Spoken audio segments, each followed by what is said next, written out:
শরীরের সমস্ত শক্তি দিয়ে মেঘকে ধাক্কা দিয়ে বিছানা থেকে নিচে ফেলে দিল বর্ষা। রাগ আর ঘৃণায় বর্ষার মুখটা যেন রক্তবর্ণ ধারণ করেছে। ও মেঘকে এক মুহূর্তের জন্য সহ্য করতে পারছে না। ঘুমের ঘোরে বর্ষার ধাক্কা খেয়ে খাট থেকে নিচে পড়ে গেল মেঘ। নিচে পড়ার সময় খাটের পাশে থাকা টেবিলের কোণার সাথে কপালে আঘাত লেগে অনেকটা কেটে গেল মেঘের। সেখান থেকে টপ টপ করে রক্ত পড়তে লাগলো। মেঘ কপালে হাত দিয়ে চেপে ধরে বর্ষার দিকে অসহায় দৃষ্টিতে তাকিয়ে বলল, বর্ষা, এটা কি করলি তুই? আমি কতটা আঘাত পেলাম, দেখ কিভাবে রক্ত বেরোচ্ছে কপাল কেটে।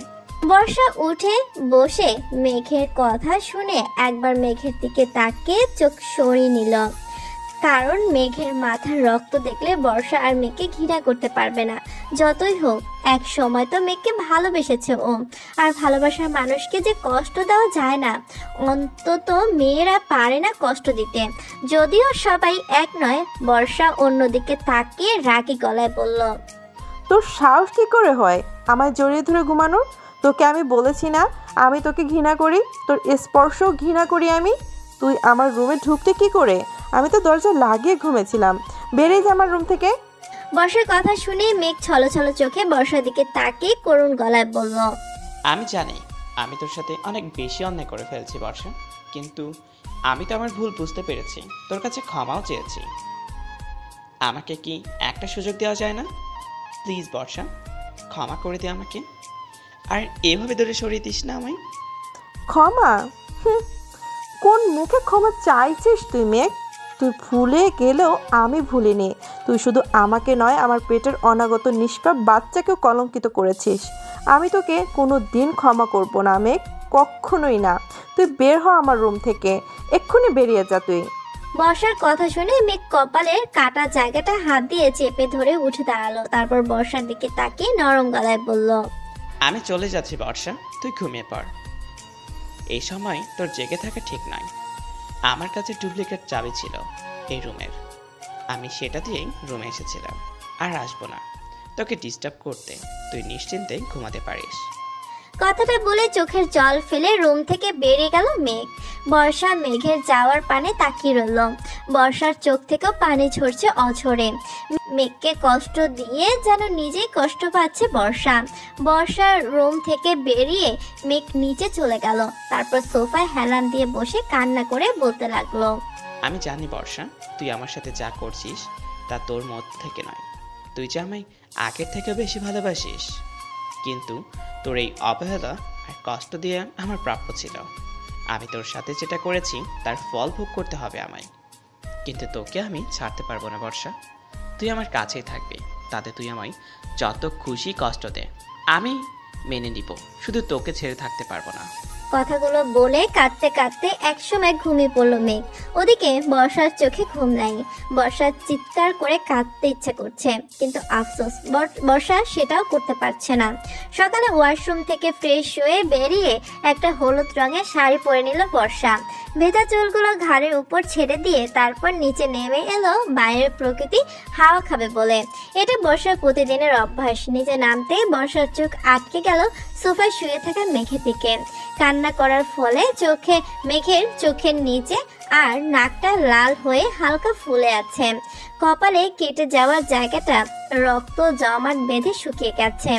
মুখটা কেমন শুকনো শুকনো লাগছে মেঘের এমন অবস্থা দেখে বুকের ভেতরটা ধক করে উঠল বর্ষার। বুকের বাম পাশে চিনচিন ব্যথা অনুভব হতে লাগলো, কিন্তু মুহূর্তেই বর্ষা নিজেকে সামলে নিল। বর্ষা কিছুতেই মেঘের উপর নরম হবে না, আর সুযোগ পেলেই এখান থেকে চলে যাবে ও।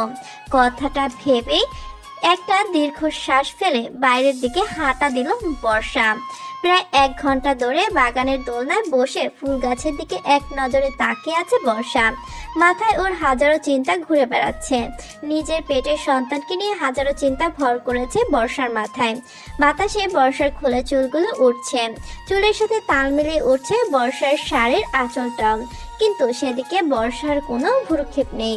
বর্ষা এখন ভাবনায় মগ্ন। হঠাৎ গিটারের শব্দে ধ্যান ভাঙে বর্ষার। অনেকদিন পর গিটারের সেই মন কাড়া সুর যেন টানছে বর্ষাকে। বর্ষা না চাওয়া সত্ত্বেও দোলনা থেকে আনমনে উঠে গেল। তারপর গিটারের সুর ধরে বাসার ভেতরে ঢুকে সোজা ছাদে পৌঁছে গেল বর্ষা। ছাদের দরজায় দাঁড়িয়ে বর্ষা দেখল মেঘ অন্যদিকে ঘুরে সামনে গিটার বাজিয়ে চলেছে। গিটার বাজাতে বাজাতে মেঘ গান ধরল। বাকিটা নিজ দায়িত্বে শুনে নিয়েন। গানটা গাওয়ার সময় বারবার গলাটা ধরে আসছে মেঘের, চোখ দিয়ে গড়িয়ে পড়ছে অঝরে পানি। বর্ষা পেছনে দাঁড়িয়ে থেকে একই অবস্থা, চোখের পাতা বারবার ভিজে ভারী হয়ে আসছে বর্ষার। ইচ্ছে করছে ছুটতে গিয়ে মেঘকে জড়িয়ে ধরে বলতে ও মেঘকে ভালোবাসে, খুব ভালোবাসে। কিন্তু না, বর্ষা এত তাড়াতাড়ি মেঘকে ক্ষমা করবে না। মেঘ যা করেছে তাতে ওকে আরো একটু শাস্তি দেওয়া দরকার, নইলে যে বর্ষার মনটাও শান্ত হবে না। কথাগুলো ভেবে চোখের জল মুছে মেঘ দেখার আগেই নিচে নেমে এলো বর্ষা। ওদিকে মেঘ গান গাওয়া শেষ করে গিটারটা জড়িয়ে ধরে হু হু করে বাচ্চাদের মতো কাঁদতে লাগলো। নিজের ভুলের কারণে অনেক বেশি অনুতপ্ত মেঘের ইচ্ছে করছে এই মুহূর্তে সুইসাইড করে মরে যেতে, কিন্তু মেঘ সেটাও করতে পারছে না। কেননা মেঘ নিজের সন্তান আর বর্ষাকে নিয়ে বাঁচতে চায়, নিজের ভালোবাসা নিয়ে বর্ষাকে জড়িয়ে দিতে চায়। বর্ষার রাগ অভিমান যে করেই হোক ভাঙাতে হবে মেঘকে। মেঘ যখন এসব চিন্তায় ব্যস্ত তখন হঠাৎ ফোনের শব্দে ধ্যান ফিরল মেঘের। মেঘ চোখ মুছে ফোন হাতে নিয়ে দেখলো মেঘের গুপ্তচর, যাদের মেঘ গোপনে শত্রুর খোঁজ করার জন্য রেখেছে, তাদের মাঝে একজন ফোন করেছে। মেঘ নিজেকে শান্ত করে গম্ভীর গলায় ফোন রিসিভ করে বলল, বলো। স্যার, আমরা তাকে পেয়ে গেছি, যে 1 বছর আগে আপনার আর বর্ষা ম্যামের ছবি তুলে কলেজে মিথ্যে কথা রুটিয়েছিল। ওই পাশের লোকের কথা শুনে তাতে দাঁত চেপে মেঘ বলল, কে সে? আসলে মানে স্যার, সে আর কেউ নয়, সে আপনার বন্ধু নিলয়। কথাটা শোনার সাথে সাথেই যেন মাথাটা ঘুরে উঠল মেঘের। মেঘ অবাক হয়ে বলল, তোমরা ঠিক বলছো তো? ওই লোকটা নিলয়? কিন্তু নিলয় সব কেন করবে? স্যার, আমরা যতটুকু জানতে পেরেছি, নিলয় স্যারের সাথেই বর্ষা ম্যামের বিয়ের কথা ছিল। হয়তো নিলয় স্যার বর্ষা ম্যামকে ভালোবাসতো আর তাই এমন করেছে।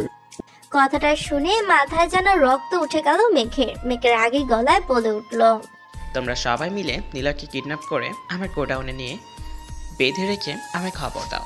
আর হ্যাঁ, কেউ যেন কিছু না জানতে পারে। Okay sir.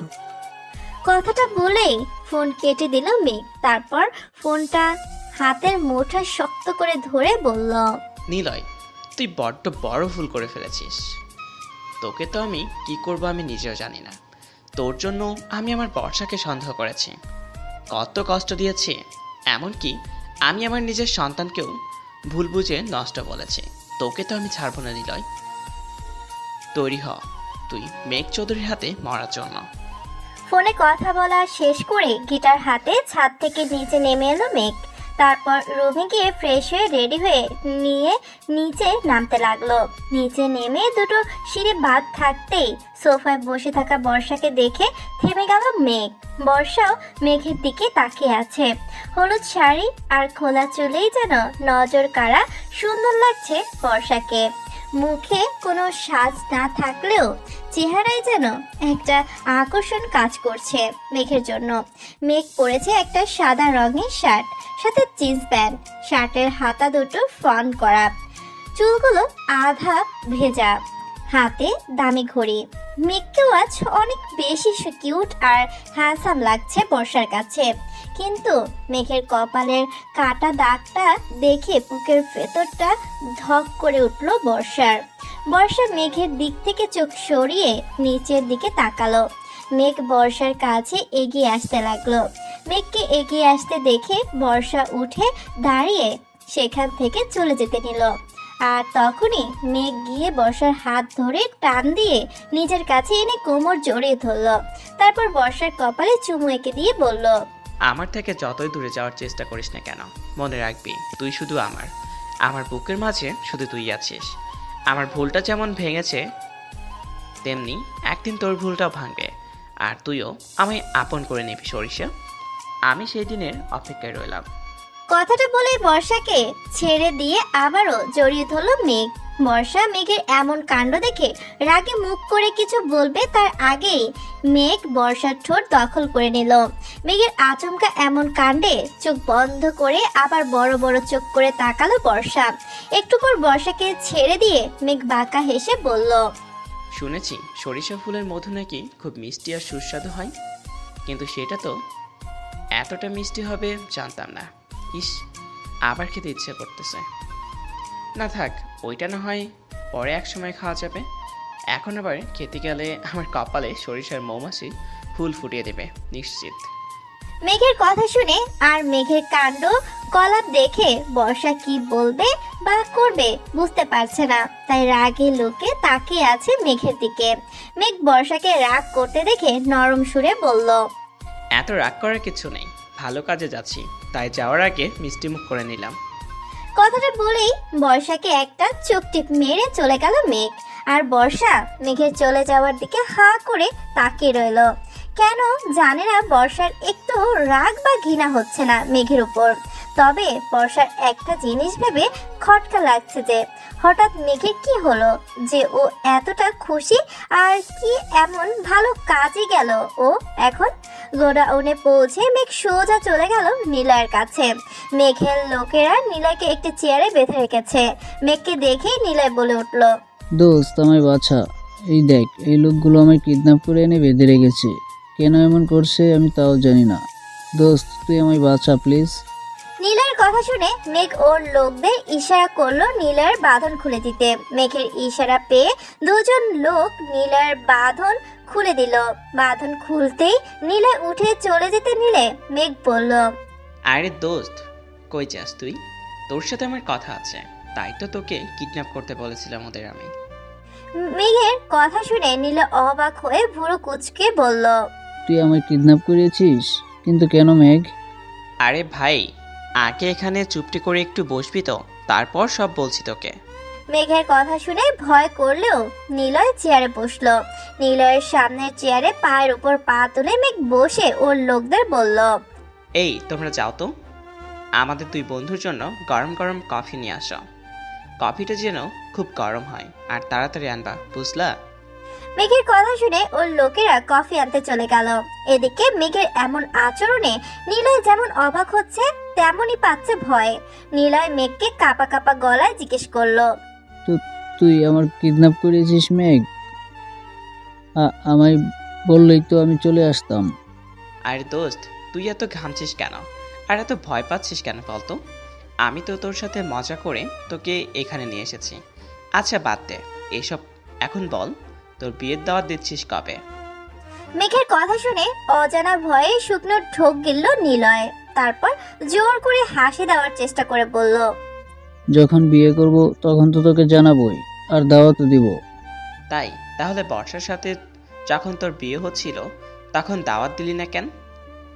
এমনকি জানালিও না আমায় একবার।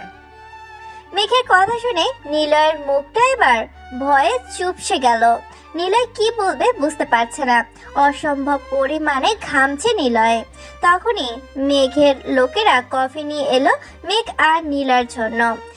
মেঘ এক মগ কফি নিজে নিয়ে আরেক মগ নিলয়ের দিকে এগিয়ে দিয়ে বলল, এই নে দোস্ত, কফি খা। এত ভয় পাওয়ার কিছু নেই, আমি তোকে কিছুই করব না। শুধু কিছু কথা জানতে চাইবো তোর কাছে। আশা করি তুই আমায় সত্যি কথাগুলোই বলবি। কি জানোস তুই মেঘ? কোন সত্যি কথার কথা বলছিস তুই আমায়? নীলার কথা শুনে মেঘ কফিতে চুমুক দিয়ে গম্ভীর গলায় বলল, 1 বছর আগে কলেজে যে ঝামেলাটা হয়েছিল, বর্ষাকে আমি ধর্ষণ করতে চেয়েছিলাম, এটা বলে কে আমায় গণধোলাই খেতে হয়েছিল। সেটা তোর প্ল্যান ছিল, তাই না নিলয়? মেঘের কথা শুনে নিলয়ের এবার প্রাণ যায় যায় অবস্থা। নিলয় ভয়ে একেবারে শুকনো ঢোক গিলে বলল, সব ফালতু কথা তোকে কে বলেছে মেঘ? আমি কেন আমার বেস্ট ফ্রেন্ডের সাথে এমন করব? নিলয়ের মিথ্যে কথা শুনে এবার রাগ উঠে গেল মেঘের। মেঘ সামনে থাকা নিলয়ের জন্য রাখা কফির মগটা তুলে সবটুকু কফি নিলয়ের মুখ বরাবর ছুঁড়ে মারল। এতক্ষণে কফিটার গরম একটু কমে যাওয়ায় নীলের মুখটা পোড়ার বদলে কিছুটা লাল হয়ে গেল। নীলের চিৎকার করে মুখে হাত দিয়ে বলল, তুই এটা কি করলি মেঘ? আমার মুখটা তো জ্বলে গেল।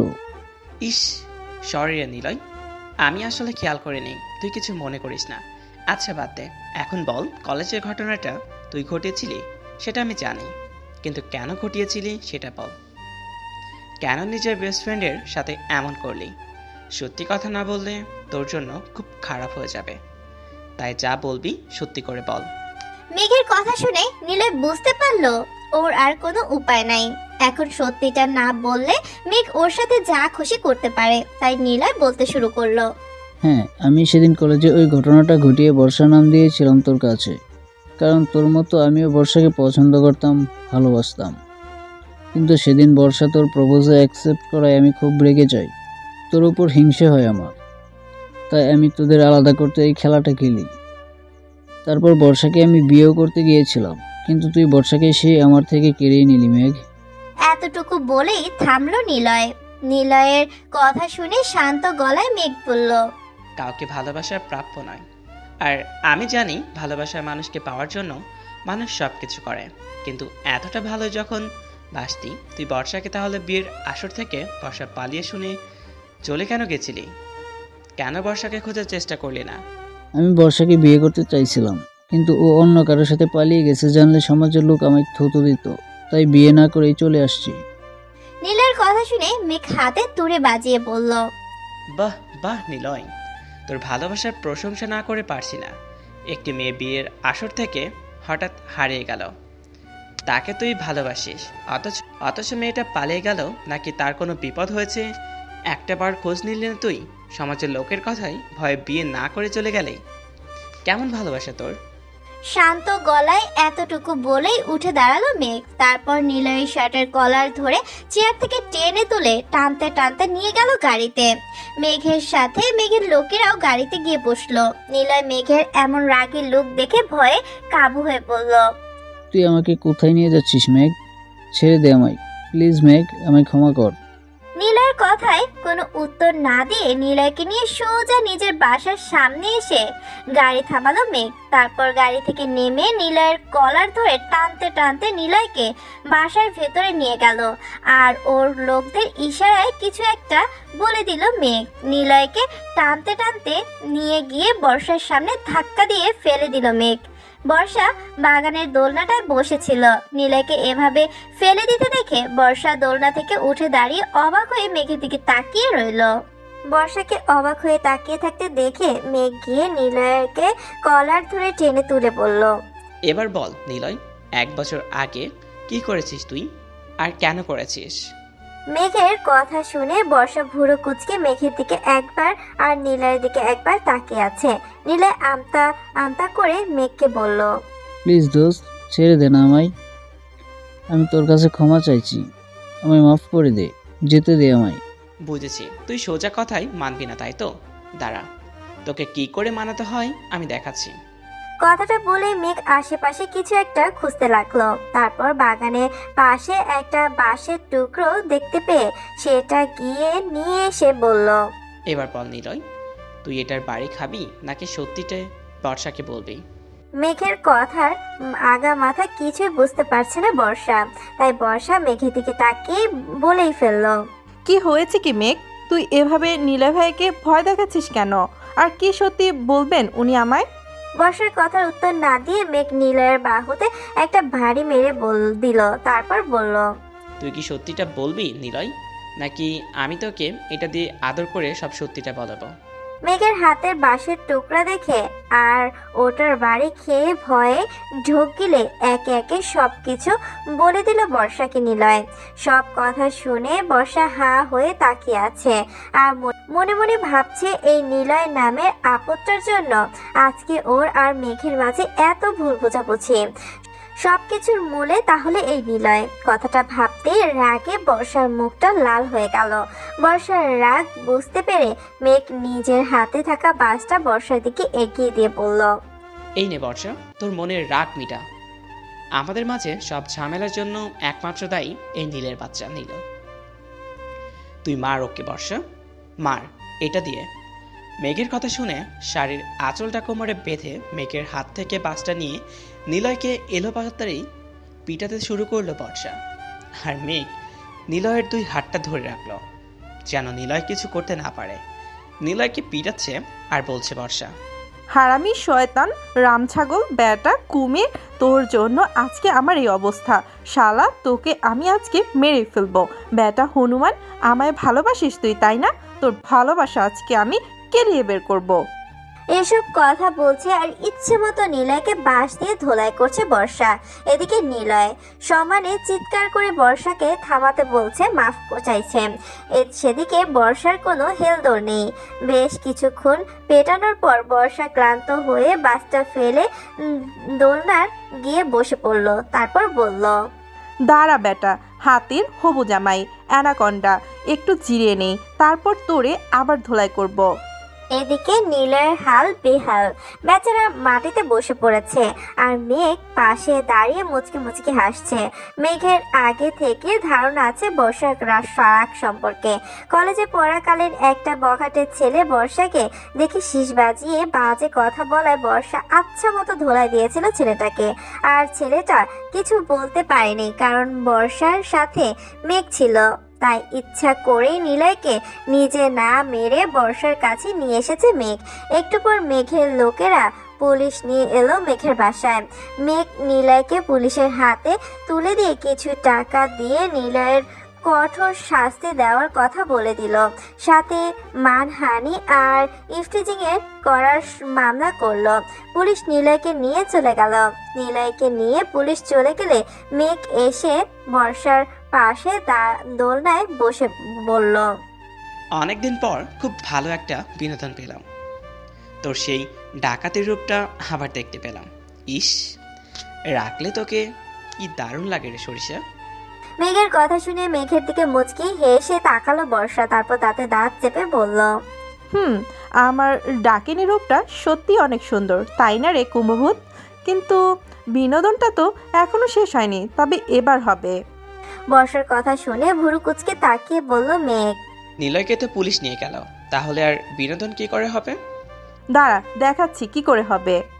কথাটা বলেই সেই বাসটা আবার হাতে তুলে নিল বর্ষা। তারপর মেঘের দিকে এগিয়ে এসে মেঘকে মারতে মারতে বলতে লাগলো, বেটা কুম্ভভূত রাক্ষস খোকস বাদর হনুমান কুমড়ো পটাশ, তুই ভালো করে খোঁজ না নিয়ে অনেক কষ্ট দিয়েছিস আমায়।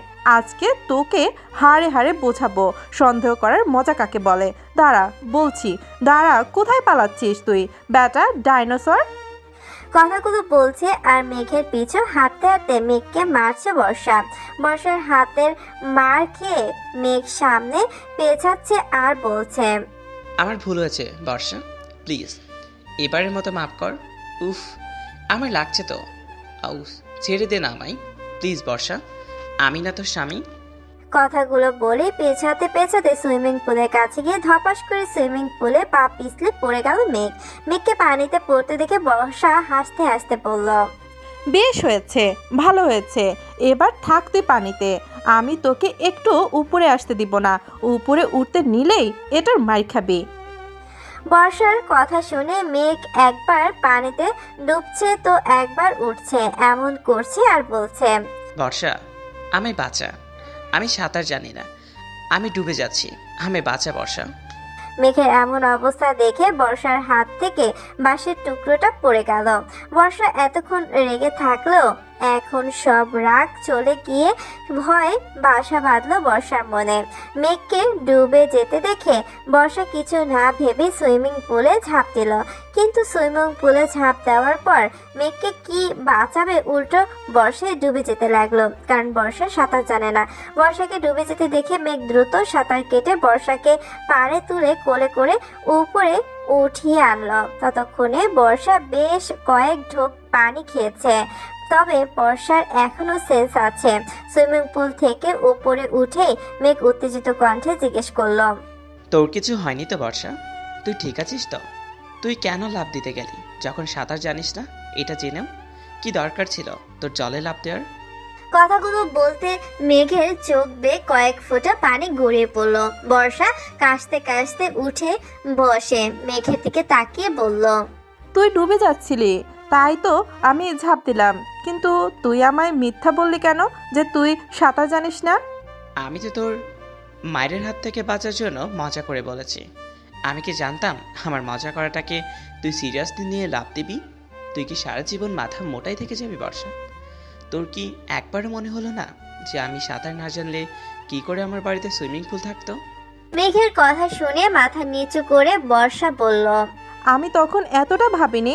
আমার শুধু মনে হয়েছে তুই ডুবে যাচ্ছিস, তোকে বাঁচাতে হবে আমার, সেটা যে কোনো কিছুর মূল্যেই। তখন আমি ভুলে গেছিলাম আমি সাঁতার জানি না। বর্ষার কথা শুনে মেঘ বর্ষার কাছে বসে নরম সুরে বলল, আমার কিছু হলে তোর কি বর্ষা? আমি না তোকে সন্দেহ করে কত কষ্ট দিয়েছি, কত বাজে কথা বলেছি, তবু আমার ডুবে যাওয়া দেখে তুই কেন আমায় বাঁচাতে গেলি নিজের জীবনের কথা না ভেবে? আমি মরলে তোর তাতে কি? মেঘের কথা শুনে বর্ষা কোনো উত্তর না দিয়ে উঠে দাঁড়ালো। তারপর নিজের দিকে তাকিয়ে আবার গুটিসুটি মেরে বসে গেল বর্ষা। কারণ বর্ষার গায়ের হলুদ রঙের শাড়িটা পানিতে ভিজে একদম লেপ্টে গেছে বর্ষার শরীরের সাথে। বর্ষা ব্যাপারটা বুঝতে পেরে বর্ষাকে কোলে তুলে নিল মেঘ। তারপর ওকে কোলে নিয়ে সোজা চলে গেল নিজের রুমে গিয়ে ওয়াশরুমের সামনে বর্ষাকে নামিয়ে দিল মেঘ। তারপর অন্য দিকে ঘুরে দাঁড়িয়ে বলল, তুই ফ্রেশ হয়ে তাড়াতাড়ি কাপড় পাল্টে নে, নইলে অসুস্থ হয়ে পড়বে। আমি অন্য ওয়াশরুম থেকে ফ্রেশ হয়ে আসছি। কথাটা বলেই রুম থেকে বেরিয়ে গেল মেঘ। বর্ষা মেঘের চলে যাবার দিকে তাকিয়ে রইল। তারপর আলমারি থেকে কাপড় নিয়ে ওয়াশরুমে চলে গেল ফ্রেশ হতে। বিকেলে একা একা ছাদে দাঁড়িয়ে আছে বর্ষা। আজ অনেক দিন পর নিজেকে কেমন মুক্ত পাখির মতো মনে হচ্ছে বর্ষার। মনের মাঝে অজানা এক ভালো লাগা কাজ করছে বর্ষা। খুব সুন্দর বাতাস বইছে চারদিকে। বাতাসে বর্ষার খোলা চুলগুলো উড়ছে, সাথে উড়ছে বর্ষার ওনার আঁচলটাও। আনমনে নীল আকাশের দিকে তাকিয়ে আছে বর্ষা। তখনই বর্ষার পাশে এসে দাঁড়ালো মেঘ। মেঘের দৃষ্টিও আকাশের দিকে। বেশ কিছুক্ষণ সবকিছু নীরবতায় ভরা রইল। হঠাৎ নীরবতা ভেঙে মেঘ আকাশের দিকে তাকিয়ে থেকেই বলে উঠল, আমাকে কি আর একটা সুযোগ দেওয়া যায় না বর্ষা? শেষবারের মতো আর একটিবার কি আমায় ক্ষমা করে আপন করে নেওয়া যায় না? আমি যে আর পারছি না তোর থেকে দূরে থাকতে। তোকে যতটা কষ্ট দিয়েছি তার চাইতে অনেক বেশি অনুতপ্ত হয়েছে আমি। প্লিজ বর্ষা, একটিবার আমাকে ক্ষমা করে দে আমায়।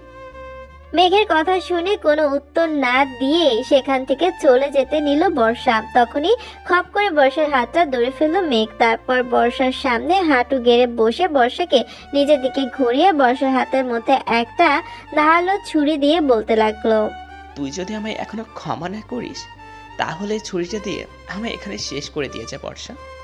আমি আর পারছি না এভাবে বেঁচে থাকতে। সব সময় নিজের ভুলের কারণে ভিতরটা একদম শেষ হয়ে যাচ্ছে।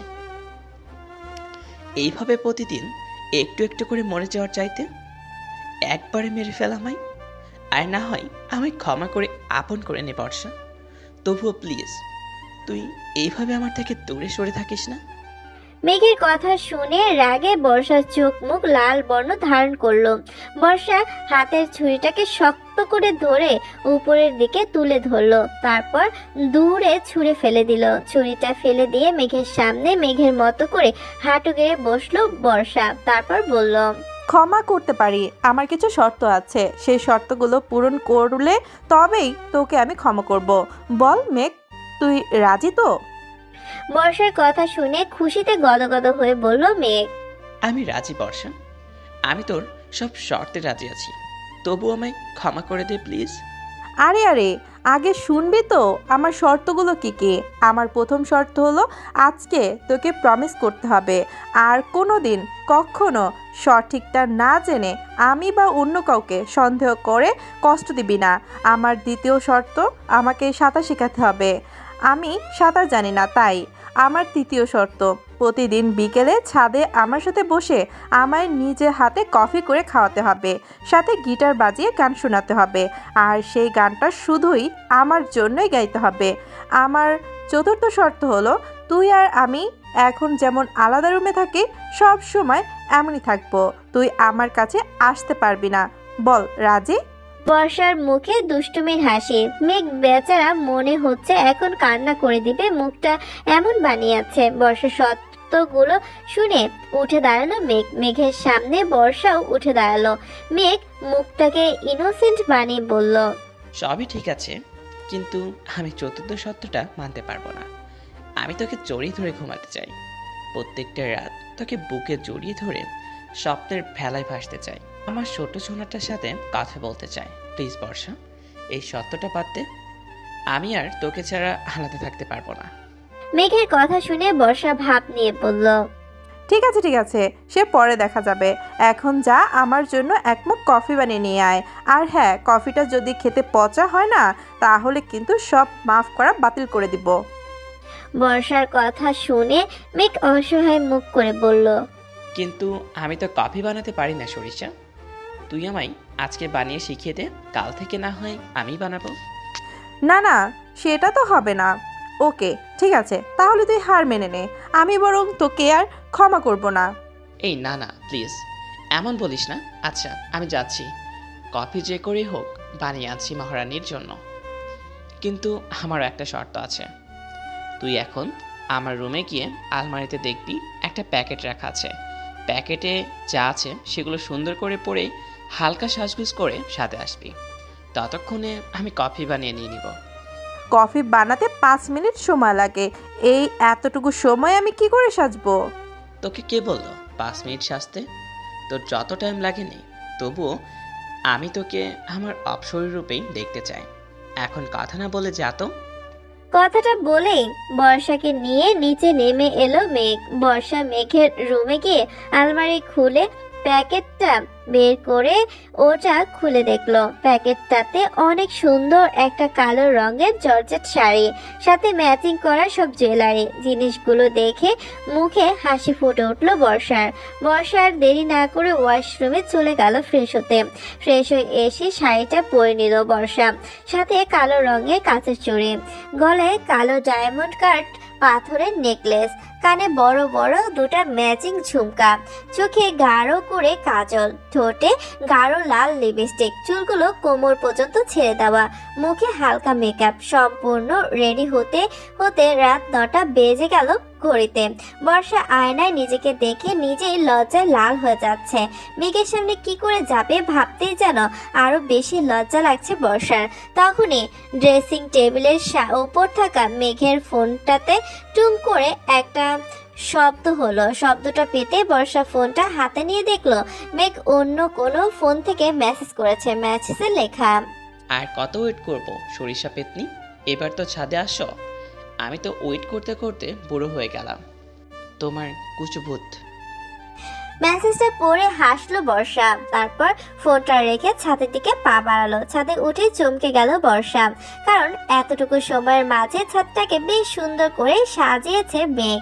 বর্ষা যেখান দিয়ে হেঁটে যাবে সেই জায়গায় গোলাপ ফুলের পাপড়ি বিছিয়ে রাখা। বর্ষা মুচকি হেসে সামনে এগিয়ে গিয়ে দেখলো মেঘ অন্যদিকে ঘুরে দাঁড়িয়ে আছে। বর্ষার উপস্থিতি টের পেতে মেঘ বর্ষার দিকে ঘুরে তাকালো। বর্ষাকে দেখেই যেন থমকে গেল মেঘ।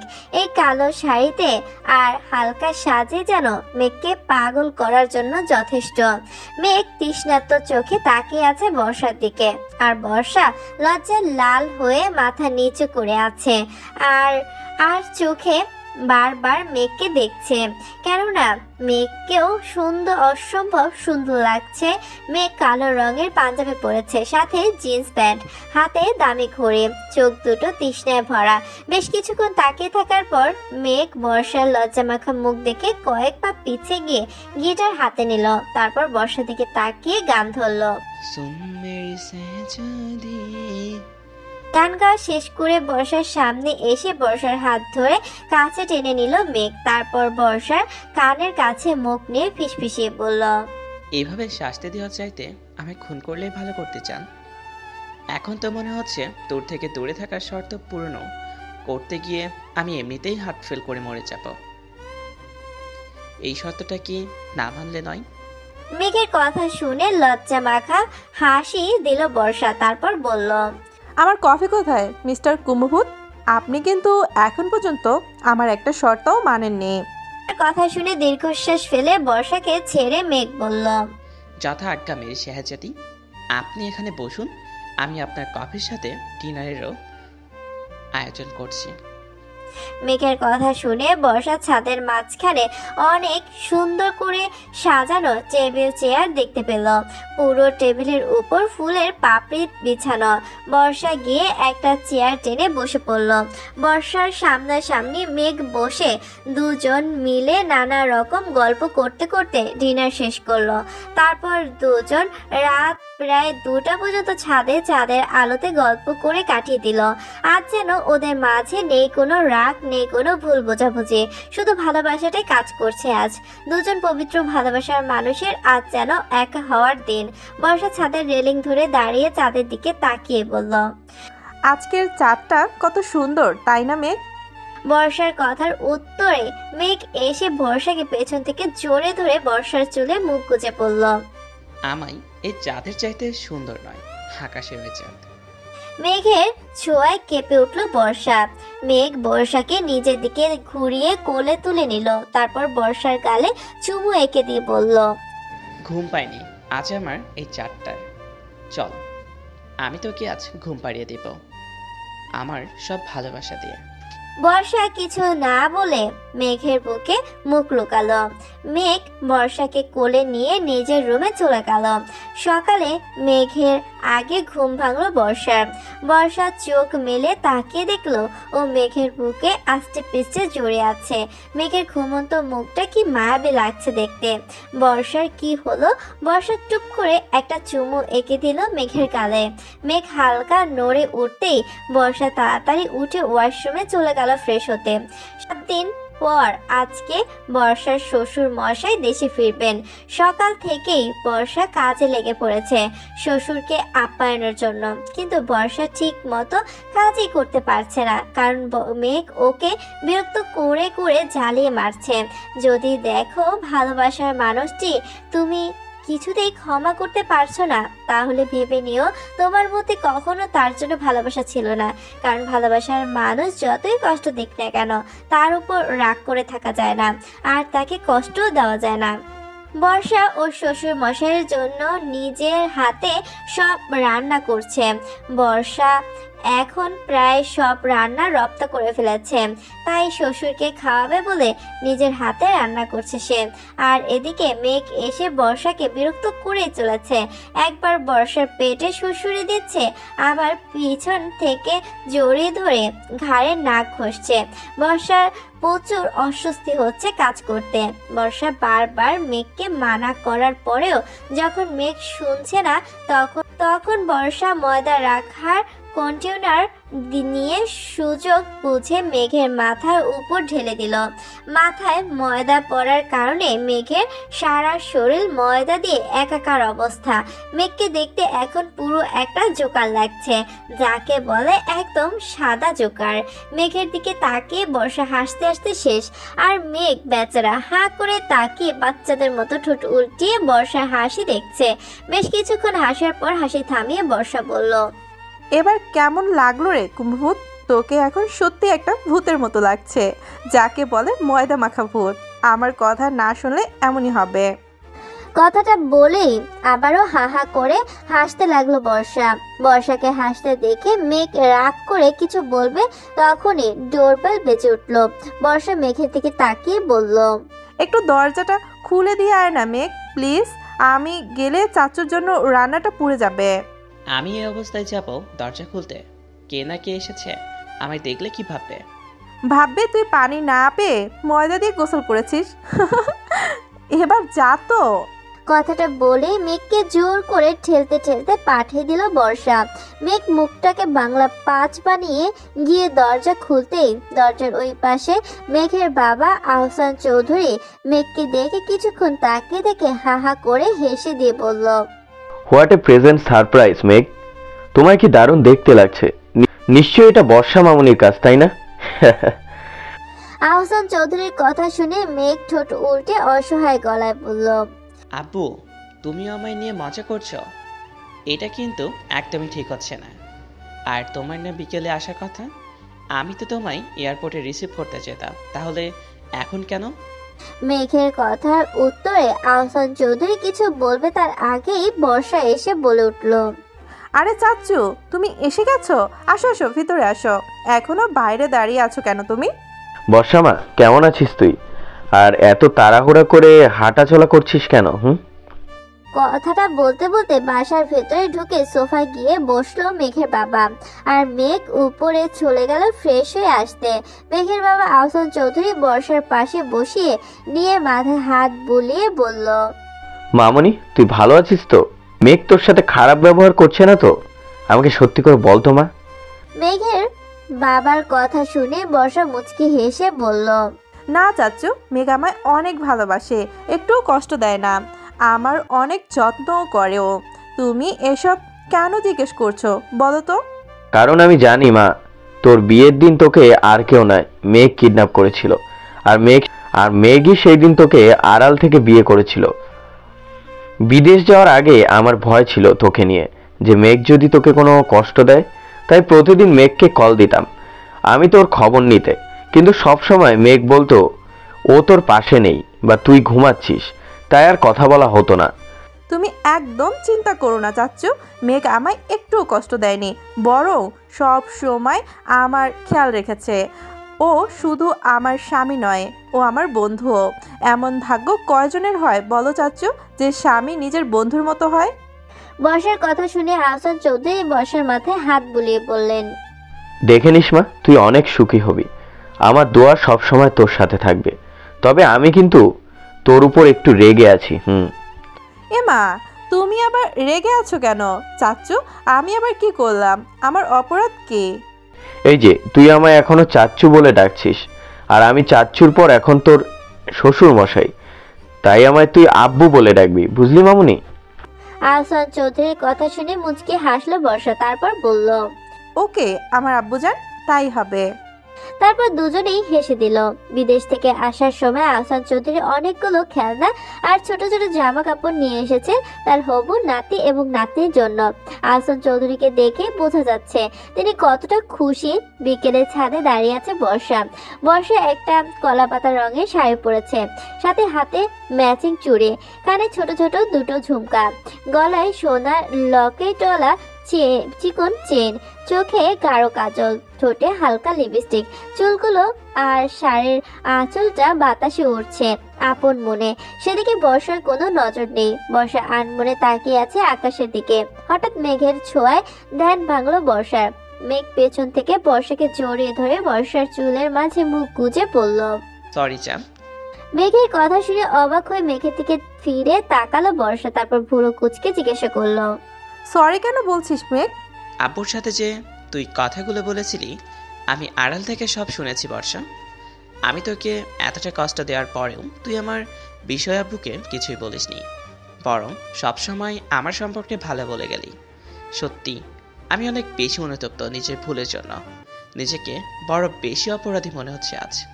মেঘের কথা শুনে মুচকি হেসে মেঘের গলা জড়িয়ে ধরলো বর্ষা, তারপর মেঘের নাকের সাথে নাক ঘষে মেঘের গালে ছোট্ট করে একটা চুমু এঁকে দিয়ে বলল, তুই আমার স্বামী মেঘ।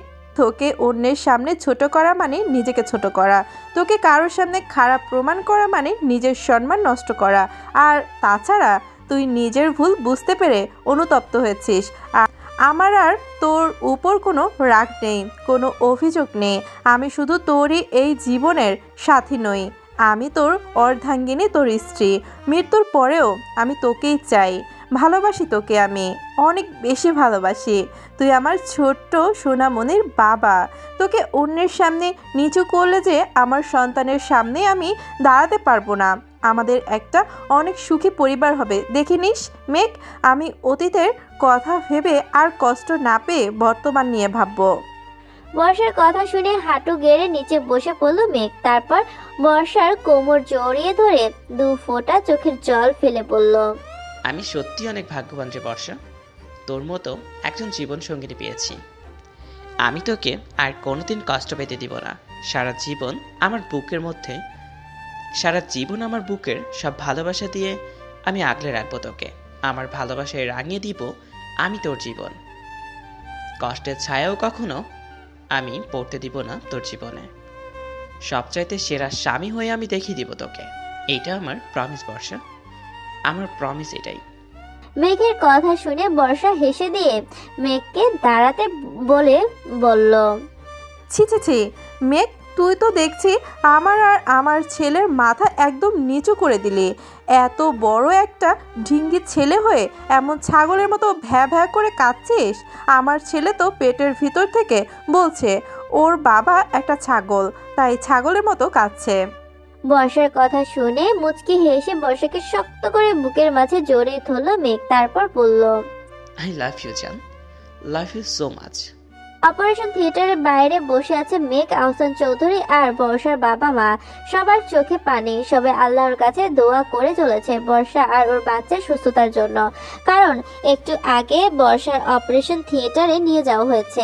বর্ষার বেবি হওয়ার পেন হয়নি, কিন্তু হঠাৎ করে খিঁচুনি উঠেছিল বর্ষার। ডাক্তার জানিয়েছেন বর্ষার অবস্থা খুব একটা ভালো নয়। মেঘ প্রায় পাগল হয়ে গেছে বর্ষার জন্য। পাগলের মতো বসে বসে কান্না করছে ও, আর দেয়ালে বারবার হাত দিয়ে আঘাত করছে। হাতের বেশ কিছু জায়গা ছিলে গেছে মেঘের। প্রায় 2 ঘন্টা অপারেশনের পর বাচ্চার কান্না ভেসে এলো অপারেশন থিয়েটার থেকে। সকলের মুখে হাসি ফুটে উঠলেও মেঘ এখনো শান্ত হতে পারেনি। মেঘের চিন্তা বর্ষা ঠিক আছে কিনা। একটু পর কাপড় দিয়ে মোড়ানো ছোট্ট রাজকন্যাকে কোলে নিয়ে অপারেশন থিয়েটার থেকে বেরিয়ে এলো একজন নার্স। তারপর বলল, বর্ষা চৌধুরীর স্বামীকে এখানে। সবাই মেঘকে দেখিয়ে দিল। নার্সটা বাচ্চাটাকে নিয়ে মেঘের কাছে এগিয়ে গিয়ে বলল, স্যার, এই নিন আপনার মেয়ে, দেখুন কি মিষ্টি হয়েছে ওকে। ডাক্তারের কথায় গুরুত্ব না দিয়ে বাচ্চাকে কোলে না নিয়ে মেঘ উত্তেজিত হয়ে বলে উঠল, কেমন আছে সিস্টার? আমার ওয়াইফ, আমার স্ত্রী বর্ষা ও সুস্থ আছে তো? মেঘের কথা শুনে অবাক হয়ে গেল ডাক্তার। কেননা মেঘ এখনো একবারের জন্য নিজের মেয়ের দিকে তাকায়নি, বরং ওর নজর এখনো অপারেশন থিয়েটারের দিকে। আর ও মেয়ের বদলে স্ত্রীকে নিয়ে ভাবছে। ডাক্তারটা কিছুটা অবাক চোখে তাকিয়ে থেকে মুচকি হেসে বলল, স্যার, আপনার ওয়াইফ একদম সুস্থ আছে। ওনাকে একটু পরে বেডে দেওয়া হবে, তখন দেখা করতে পারবেন। এবার তো অন্তত নিজের রাজকন্যার কথা ভাবুন। দেখুন আপনার মেয়ে কি মিষ্টি দেখতে হয়েছে। ডাক্তারের কথা শুনে যেন দেহে প্রাণ ফিরে পেল মেঘ। ডাক্তার কোল থেকে মেয়েকে কোলে নিয়ে মন ভরে দেখে কপালে চুমু এঁকে দিল। সবাই মেয়েকে কোলে নিয়ে আদর করতে লাগলো। একটু পর বর্ষাকে বেড়ে দেওয়া হলে মেয়েকে শাশুড়ির কোলে দিয়ে বর্ষার কাছে চলে গেল। বর্ষা চোখ বন্ধ করে বেড়ে শুয়ে আছে। মেঘ গিয়ে বর্ষার কপালে চুমু দিয়ে বর্ষার হাত নিজের 2 হাতে মুষ্টিবদ্ধ করে ধরে হাতে চুমু দিয়ে বলল, কতটা ভয় পেয়েছিলাম জানিস তুই বর্ষা? কেন এমন করছিস? কেন বুঝিস না তোর কিছু হলে আমার নিঃশ্বাস থেমে যায়, শেষ হয়ে যাব আমি। তোকে ছাড়া নিজেকে চিন্তা করতেও কষ্ট হয় আমার। মেঘের কথা শুনে বর্ষা চোখ খুলে মুচকি হেসে জোর করে বলল, আরে ছাগল, আমার কিছু হয়নি তো। এই দেখ, আমি একদম সুস্থ। আমার মেয়ে কোথায়? ওকে নিয়ে আয়, ওকে কোলে নিব আমি। তারপর বর্ষার মা বর্ষার মেয়েকে কোলে নিয়ে কেবিনে ঢুকলো। বর্ষা মেয়েকে দেখে মন ভরালো। এ যেন এক দারুণ অনুভূতি, প্রথমবার মা হওয়ার অনুভূতি, যে অনুভূতিটা শুধু একজন মাই বুঝতে পারে 3 বছর পর। বৃষ্টি মামুনি, খাবারটা খেয়ে নে মা, প্লিজ। মামুনিকে এত জ্বালাতন করতে হয় না। না না, আমি খাবো না। তুমি পথা মামুনি আমার শুধু বকা করে, আমি কিন্তু খাবো না। আমি কি তোকে এমনি এমনি বকি নাকি? দাদুনকে ঘোড়া বানিয়ে পিঠে বসে থাকার জন্যই তো বকেছি। খাবারটা খেয়ে নে না মা, প্লিজ। আমার কত কাজ পড়ে আছে। কি হয়েছে আমার বৃষ্টি মামনির? তুই ওকে বকছিস কেন বর্ষা? বাবাই বাবাই, দেখো মামুনি শুধু আমায় বকে, এত ভালোবাসে না আমাকে। মেঘ আর বর্ষার একমাত্র রাজকন্যা বৃষ্টিমণি, সকলের চোখের মনি। সে যেমন মিষ্টি দেখতে তেমনই দুষ্ট আর জেদি, তবে খুব বেশি আদরে মেয়ে বৃষ্টি। বর্ষার পরিবারটা আজ সুখে পরিপূর্ণ। মেঘের বাবা আহসান চৌধুরী নিজের বিজনেস থেকে অবসর নিয়েছেন, আর বিজনেসের সকল দায়িত্ব এখন মেঘের ঘাড়ে। মেঘ খুব দায়িত্ব ও নিষ্ঠার সাথে বিজনেস সামাল দিচ্ছে। ওদের জীবনটা আজ ভালোবাসা আর সুখে পরিপূর্ণ হয়েছে। এভাবেই ভালো থাক সকল পবিত্র ভালোবাসার মানুষের জীবন। সন্দেহ নয়, বিশ্বাসে ভরে থাক চারদিক। রাগ বা অভিমান দিয়ে নয়, ভালোবাসা দিয়ে জয় করুক সবাই ভালোবাসার মানুষের ভালোবাসা। সমাপ্ত। ধৈর্য ধরে পুরো গল্পটা পড়ার জন্য সবাইকে অনেক ধন্যবাদ।